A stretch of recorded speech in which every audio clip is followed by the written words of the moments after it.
And just like that, we're off and running. Good to have you with us, everybody. Back in action Wednesday afternoon. Start of Belmont Stakes Week at beautiful Gulfstream Park. Keisha Courtney, Jason Blewett alongside. It has stopped raining. There's a bit of a news flash here in South Florida. But it's good to be back in action at Gulfstream Park. And how about that Rainbow Six carryover? Yeah, a really good one today. It'll be nearly $700,000. So really excited about that sequence. And as you said, we did have some rain, but it's Belmont Stakes Day, or excuse me, Belmont Stakes Week. Lots to look forward to. There is the draw this afternoon. And of course, don't forget to make your reservations. Come out and join us here at Gulfstream on Saturday. No question about it. Belmont Day 143 now, of course, and we want to spend plenty of time talking about our races on the show today on Gulfstream today. After all, we do have the 9 races that kick off at about 1:15 p.m., the Rainbow Six carryover. But there was some major news coming out of New York earlier today, and some unfortunate news concerning Classic Empire,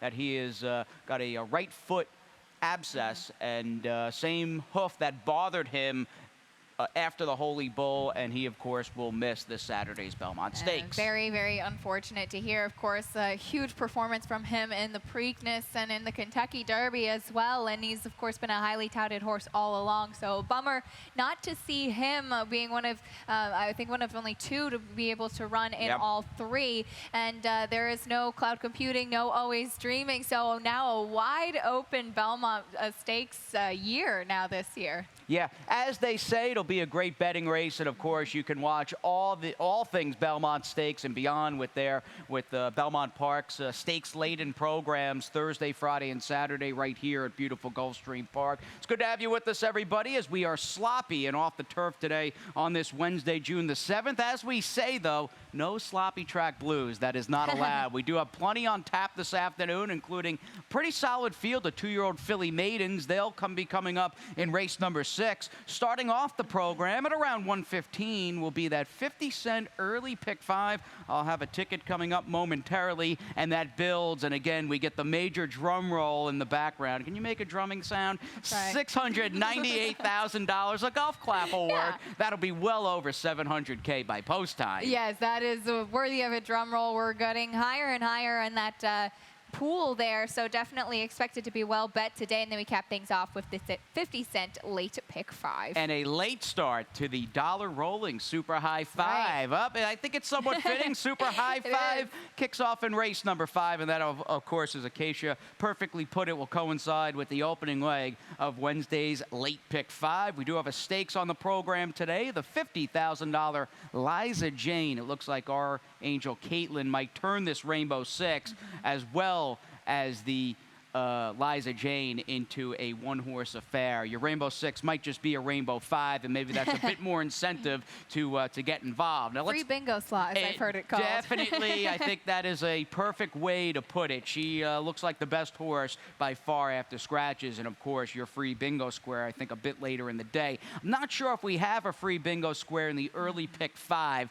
I'm hoping the early money is the smart money on the #1 Force, an old class New York bred, previously trained by Mark Cassie. Looking at my play for $27, he's obviously the anchor in the first race today, and off the turf, $30,000 to $25,000 claimer. We'll move on to race number 2. Well-connected horses for Todd Pletcher and Kathleen O'Connor, who are both firsters, find their way into my ticket, in addition to the speed horse Arpanella on the outside. We'll use He's in front, and if I wanted to even trim that further or put in another ticket, I could see pressing the #4 Tough Customer in the 3rd, who I think is appropriately named, onto a 3-horse spread in race number 4, and we end things with a very, very, very tricky race. I think the toughest race on today's card, the 5th, so hopefully 3 horses, that is enough coverage. I've got my eye on a bit of a price, a second-time starter, who Acacia and I will talk about in a few moments, but let's dive into the first race today, Acacia. Again, we're sloppy, we're off the turf. That 1-mile shoot on the main will get plenty of usage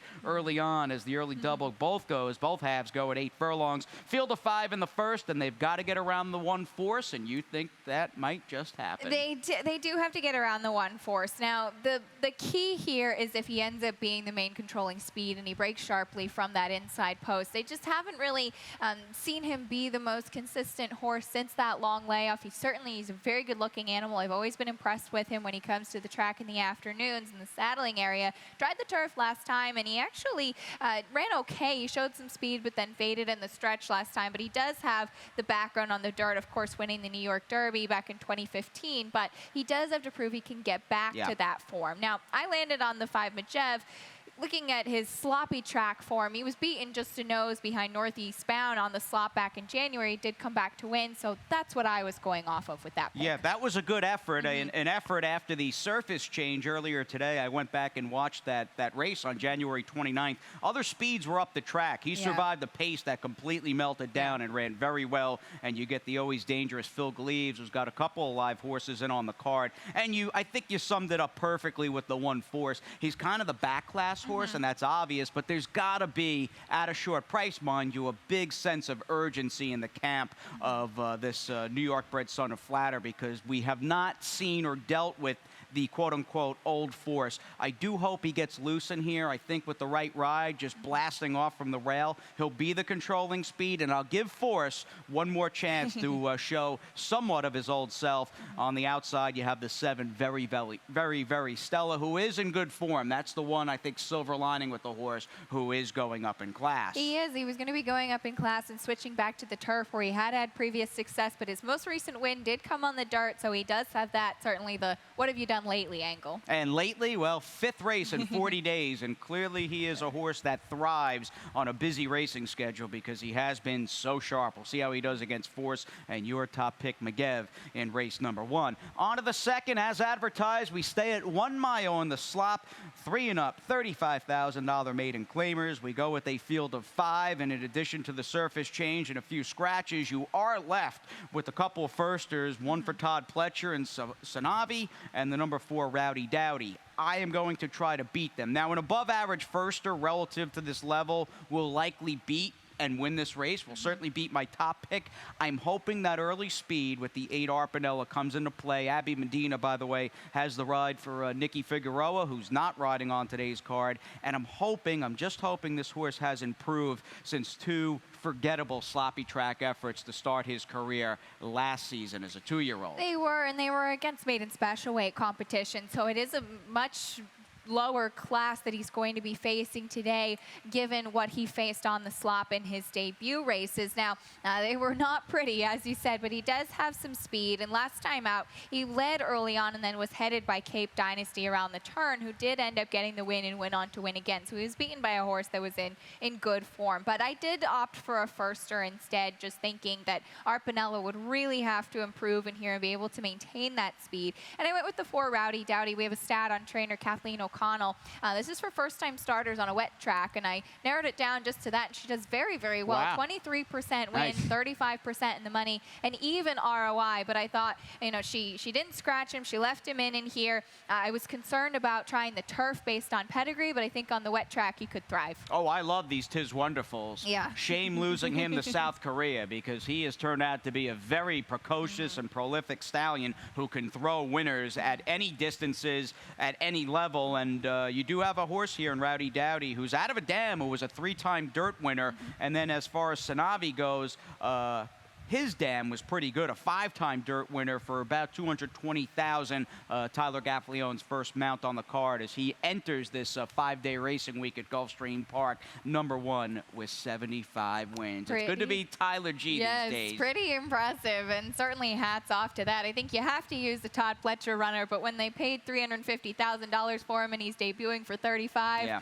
Couple of red flags for me. No question about it, and clearly meant for the turf. As far as the surface, they entered him for. It's a tough game, but we love it. On to race number 3, we stay at a mile. These are 3 and up, $62,000 high-priced allowance optional claiming horses. Not the technical feature on the card, but we'll do what we want here, and we'll give this race co-feature status. It's that kind of a likable, classy, and hard-hitting crew, and it goes without saying, with a field of 6, a number of these horses just seem to show up on a consistent basis, and for the most part, always seem to put in a good effort. And maybe a case of trainer Elizabeth Dobbs being a little ahead of the curve, picking up Tough Customer as we go back and look at this one's victory on May 5th here for previous trainer Ron Fauché.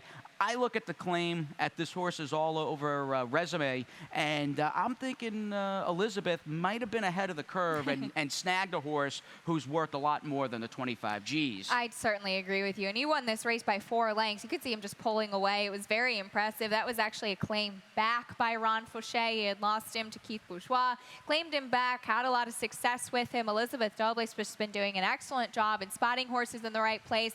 Not to mention that was on a sloppy track last time. He's 2 for 3 on the wet track. Yeah, I think there is a lot to like. Again, if you wanted to even narrow down that early pick 5, I'd put in Further, or you wanted to put in a backup ticket, you might want to just press and single the number 4 Tough Customer. And then, yeah, I think he's going to be a tough customer today. Now, he's in front, deserves a pop as he comes out of a runner-up finish behind the classy Encryption here on April 23rd. Yet another race over a sloppy track. And while Tough Customer is technically taking a step up in class, he's in front, has been running against very tough competition. He is a stakes winner back in November. He has back class to work with. And he fared well on the sealed sloppy track last time out, finishing second, as you mentioned, behind Encryption. I do think that he's one to respect in here. I also respect the number 6, My Loot. It's been a long time since he won, but he keeps finishing strongly and finishing against the toughest of the toughest, even running in grade 1 company. And so I think that maybe he's just found a spot where he can pick up a check. Good old My Loot. He'll go from the outside post. If I'm not mistaken, a Derby and Preakness starter a few years ago. In fact, he's 7 years old now, which is unbelievable. But again, those wins have been hard to come by. Just one for his last 12. Yes, and just shy of the $1 million in earnings. Yeah, we'd like to see him get to 7 figures. If not today, sometime soon. But again, he has got one tough customer to face in race number 3, our co-feature on the Wednesday card. We're off the turf. We stay at a mile. In fact, our first 4 races today go at the 1 mile distance, sloppy main and a very even main here at Gulfstream Park. And it's a 4th race at 8 furlongs we'll talk about, in addition to Keisha's Rainbow 6 ticket on the other side of this quick timeout. At ExpressBet, we celebrate the champions that make horse racing great. That's why we provide more ways to bet from more places than ever. We've built an entire family of brands to give players more of the rewards they deserve, give bettors the information they need to win, and provide a community for horse bettors. Because the best way to support the champions of horse racing is to champion horse racing. ExpressBet. We are racing.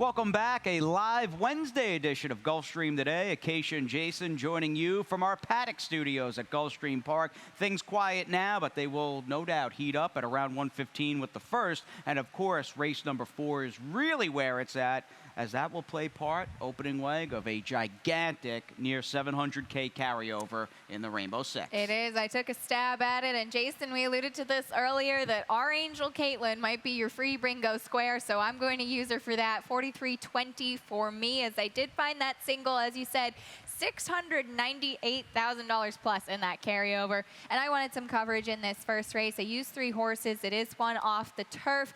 So going 3 by 3, using 4 in the 6th race. That is the 2-year-olds. You never really know what you're going to get with those, especially with an off track. And then using 3 in the 7th, my single is going to come in the Liza Jane with our Angel Caitlin, and then just 2 in the finale. I think the Rainbow 6 might just be a Rainbow 5 today with our Angel Caitlin, who was going to be a big favorite had the race stayed intact, but losing Sweet Tooth Haven is going to bring her Price and her main foe. Price way down and her main foe probably taking a nap as we speak in the David Fawkes barn, waiting for a drier track down the road. Now, as far as the opening leg goes, well, again, we'll stay at a mile here with this 3-and-up filly and mare, $35,000 maiden claimer. What you do have in this race is a main track only in the 9 Hannah Catherine, who, although I'm not a complete fan of the field that she faced first time out, it was a very respectable effort. It was a respectable effort. She finished second. She was beaten under 2 lengths, and Helen Virginia had kind of been knocking on the door in a couple of starts. Sassy Slew is one that's really just been trying and hasn't quite gotten that good effort just yet. So I agree, it was not the strongest of fields.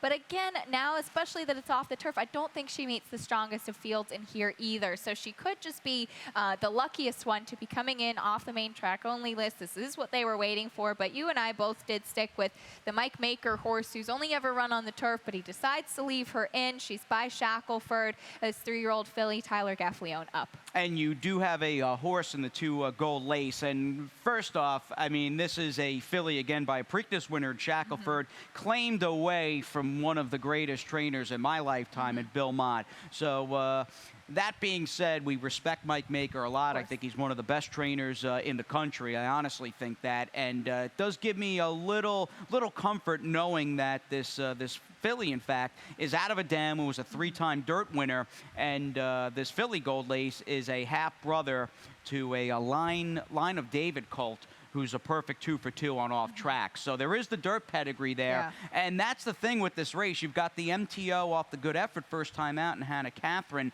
and then you've got a couple of turf meant horses, but 2 very well-connected turf meant horses in Gold Lace for Maker, and Ralph Nix and Edgar Zayas deserve a pop, I think, with the 7 Sister Drama. Of course, by Big Drama, and she's had 2 races on the turf. They've been okay. They added the blinkers last time, and it looked like she did improve. So, as you said, meant for the turf, but those 2 have the pedigree to suggest they might still be able to fare well in here. Yeah, it'd be tough for me to just stand alone and single Hannah Catherine. Yeah. I want Nix and Maker on the play as well on my ticket. Agree. On to race number 5, I'm glad we agree. We'll see what we did here. In fact, a disagreement coming up in race number 5 as we're off the turf. 5/8 on the main track with this 3-and-up 12-5 maiden claimer. It's a very, very tricky race, and I think no matter what wager you're involved in, hopefully everything, and hopefully you hit everything, you're going to want some coverage here.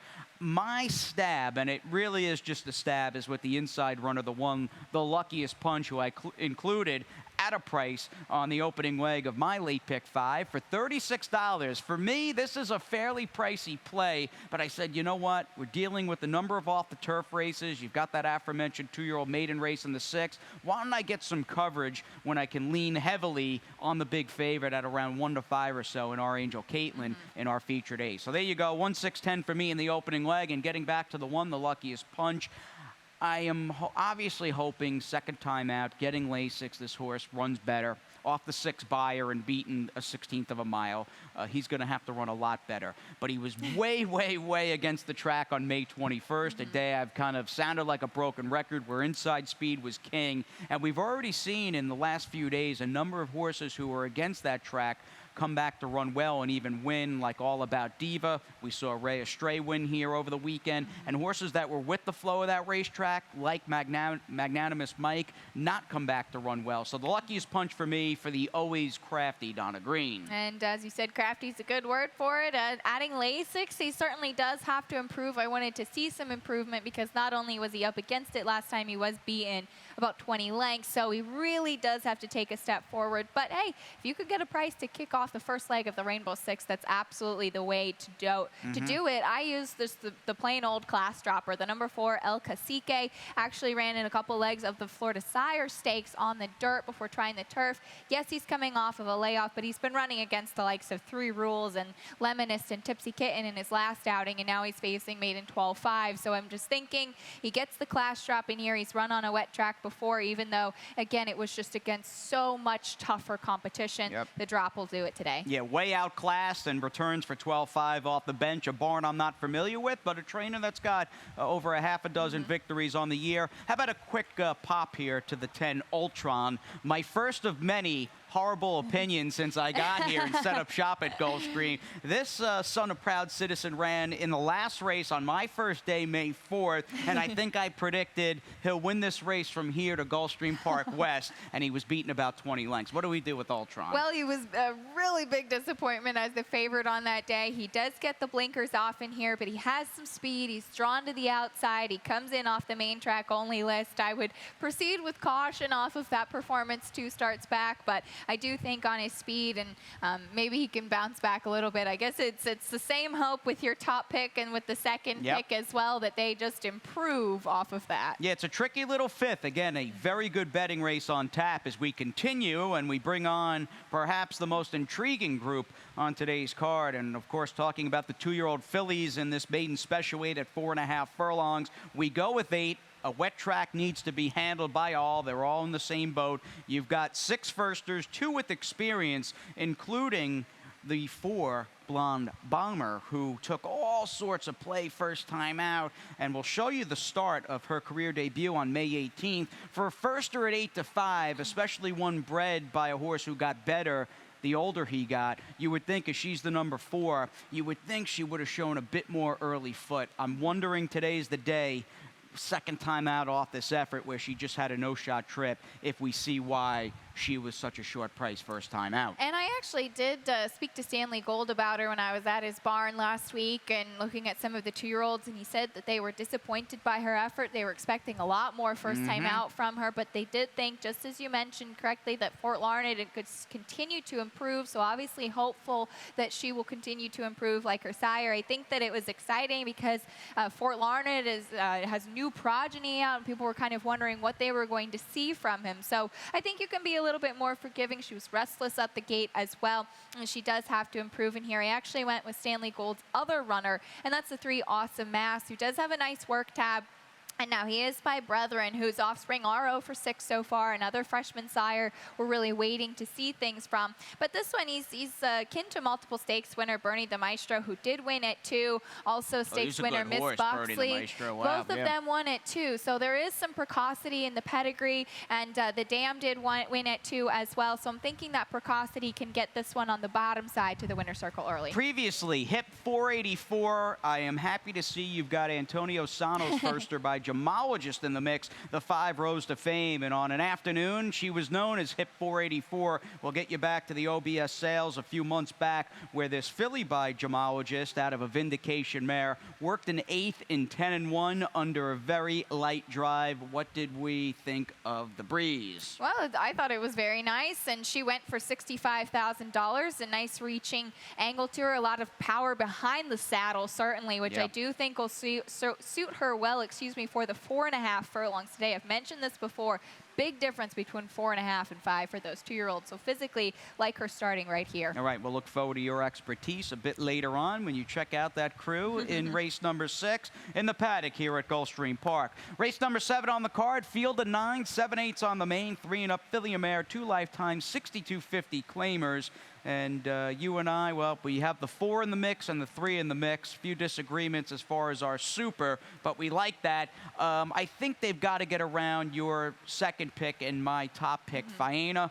One of many horses today on the card for trainer Antonio Sano. A good race last time out. That's good enough for me to back her here. Yeah, it was a very good race. She just missed. She was beaten a nose. And talking about horses that continue to get better, I think when you look at maybe a maiden or a younger horse from the Sano barn, it seems the more races they have, usually the more they continue to improve. Of course, there are some outliers like Gonavera, but generally they need a few more starts. Now, the only sloppy track race for this one was back in January, maiden 12.5 level. She didn't run a step, but she was incredibly wide, and it looks like she's been running consistently lately. But I did like the 3 recent transactions on the class drop. We have a stat for Jose Pinchin in the past 5 years, 50% tag drop on the dirt. He's 3 for 14, 21%, 64% in the money. Great ROI of 345. And now this one, lately the races have been a little bit lackluster, but he does come out of a very strong race. She does come out of a very strong race with 2 next out winners. I like that stat. Shows intention, and you've got Luca Panici riding, filling in for Nikki Figueroa.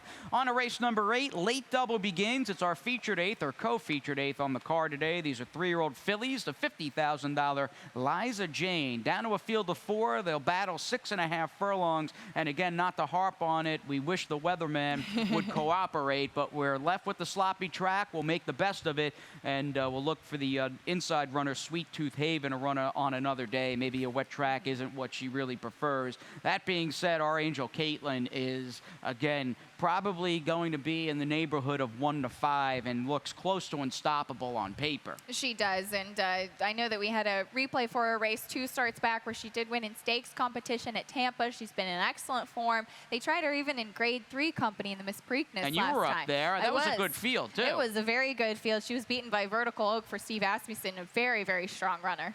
Now, you're dealing with our Angel Caitlin today on a wet track. She seems to handle any footing, and it's a case of, well, you know, she doesn't have any speed, so, you know, maybe if the track's kind of speed or somebody gets brave in front of her, they can pull off the upset. I don't think it's going to happen here because even before scratches, in my humble opinion, our Angel Caitlin was the fastest in here early on. So you combine a horse that can handle the mud, who's the lone speed, controlling speed, and just has a class edge from here to that fountain, and she's just supposed to put these on a merry chase. She probably will, and she does have I think she has some versatility too. I don't think she's a need the lead type, which was why I even liked her while Sweet Tooth Haven was in, because I think that she could kind of angle to be in the right spot. I remember when she won a stakes competition at Gulfstream Park West back in the fall, she was just ultra impressive at a big price of 8-1. You are not going to get that today, unfortunately. No, you're not. All right, she'll get it done, I think, at a very short price, facing 3 in today's featured 8th, Eliza Jane, as we wrap up the card with the 9th. Acacia, 3 and up in this $10,000 off-the-turf 5-furlong claimer. The nightcap is where I'm hoping we get an all-speed late double after the move to the main track and the scratches of the 2 policy portfolio and the 10 Father Love. I'm hoping the 4. Whoa, here we go. I'm hoping this horse for my good buddy Joe Catanese, who I like a lot and I get to see multiple times a day over by the horse path. Real good guy, good trainer who's batting about 20% off the claim. I like the barn switch I'm taking. Whoa, here we go as we wrap things up here on Gulfstream today. And his speed could do it. I just really thought he looked so much more at home on the turf last time out versus on the dirt. He had matured mentally as well. So we'll see if he can handle the off track today. Again, I just really preferred him on the dirt. I did keep the number 9 right up my alley, who's only run once on a sloppy track before, was of course intended for the turf, but now in the barn of Angel Curas, and I think that this one could have some tactical ability from the outside as well. All right, from the outside, and you know what? Race 9 was the outside. 9 up, 9 down on this Wednesday card, and the best news about today, the gang is all here. We've got Ron Nicoletti set to join me in our paddock studios. Acacia, hopefully weather permitting, out in the walking ring. 2-year-old fillies in the 6th. Nice little stake coming up. And of course, the best part, I guess, is Pete Aiello, who will be joining us right here on the set for that opening set of Scratches and Changes.